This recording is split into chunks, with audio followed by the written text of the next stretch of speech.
नमस्कार मित्रांनो, श्री स्वामी समर्थ चॅनलवरती तुमचं खूप खूप स्वागत आहे. मित्रांनो, आज आपण वास्तू दोषचे काही उपाय आणि टिप्स जाणून घेऊया.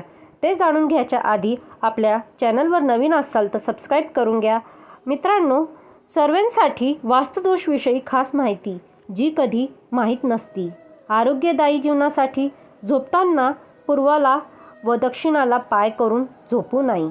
आपण कुठे व कसे झोपतो यावर आपलं आरोग्य अवलंबून असते. पहिला, उत्तम आरोग्यासाठी उत्तर दिशेला पाय करून झोपावे, म्हणजे आर्थिक, मानसिक, शारीरिक प्रगती चांगली होते. दुसरा, आजार बरे होत नसतील तर झोपण्याची जागा बदलून पहा, म्हणजे आजार लवकरात लवकर बरा होईल. तिसरा, बेडसमोर आरसा अथवा आरशाचे कपट येऊ देऊ नये, त्यामुळे शरीरातली ऊर्जाची हानी होते व आजार वाढतो. चौथा, आरोग्यदायी जीवनासाठी बॉक्स बेडवर झोपू नये. बॉक्स बेडवर झोपणे म्हणजे आजारपणांना निमंत्रण देण्यासारखे आहे. पाचवा, घरामध्ये सुख समृद्धीदायक आयुष्यासाठी फुटलेले आरसे, फुटलेली खेळणे, तुटलेली फर्निचर वस्तू ठेवू नये. भरपूर प्रगतीसाठी आणि यशदायी गतिमान आयुष्यासाठी बंद पडलेले घड्याळ घरामध्ये ठेवू नये. सहावा, झोपताना घराच्या दक्षिण किंवा पश्चिम दिशेमध्ये बेड असावा, म्हणजे आरोग्य आणि ऐश्वर्य चांगलं मिळते. सातवा, घरातील वय वर्ष 25 ते 60 असलेल्या कमावत्या व्यक्तींनी उत्तरेला पाय करून झोपावे. उत्तर दिशा ही उत्तरोत्तर प्रगती करणारी असते, त्यामुळे कोणतेही काम करताना उत्तरेने तोंड करून करावे. आठवा, घरामध्ये अडगळ भंगार किंवा जुन्या बंद पडलेल्या वस्तू ठेवणे म्हणजे आपणच आपली प्रगती थांबवण्यासारखी आहे. नववा, घराची उत्तर दिशा बंद असेल तर कर्जबाजारी होण्याचे परिणाम वाढते आणि घरातील आर्थिक समस्या वाढतात. 10वा, नवीन घर घेताना वास्तुशास्त्रानुसार घर आहे की नाही हे पाहून घर विकत घ्यावे, म्हणजे घरामध्ये सुख समृद्धी आणि उत्तम आरोग्य राहते. 11वा, नवीन घर घेताना घराचा दरवाजा उत्तर किंवा पूर्व दिशेला असावा, म्हणजे घराच्या दरवाज्यातून बाहेर बघताना उत्तर किंवा पूर्व दिशा असावी. 12वा, नवीन घर घेताना दक्षिण, पश्चिम, नैऋत्य आणि आग्नेय या दिशेतून येणारे दरवाजे टाळावेत. 13वा, भाग्य उदयासाठी घराचा हॉलमध्ये बांबू ट्री म्हणजे लक्की ट्री ठेवावा. 14वा, घरामध्ये नकारात्मक शक्ती प्रवेश करू नये आणि घरामध्ये शुभ ऊर्जा भक्कम राहावी यासाठी मुख्य दरवाजाला लाकडी उंबरवा बसवणे महत्त्वाचे आहे. 14वा, घराच्या मुख्य दरवाजावरतील वाळलेली फुलं, पानं, सुकलेली तोरणं काढून टाकावीत, म्हणजे घरामध्ये शुभ ऊर्जा प्रवेश करण्यास कोणत्याही अडथळा निर्माण होत नाही. 16वा, घरातील सर्व खोल्यांमधील घड्याळे हे उत्तर किंवा पूर्व भिंतींवर लावावीत, म्हणजे घड्याळीकडे बघताना आपलं तोंड पूर्व व उत्तर ह्या शुभ दिशांना होते.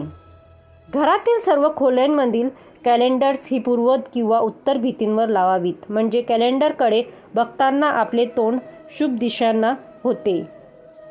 कोणतेही काम करताना आपले तोंड उत्तर किंवा पूर्व दिशेला असावे, म्हणजे आपले काम वेळेत आणि विना अडथळे पार पडते.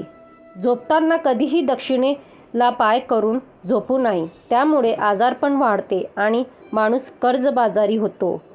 घराच्या ईशान दिशेला वजन ठेवू नये.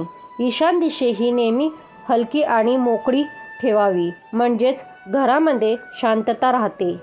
सुख समृद्धीसाठी घराच्या मुख्य दरवाजासमोर बालाजीचा फोटो लावावे.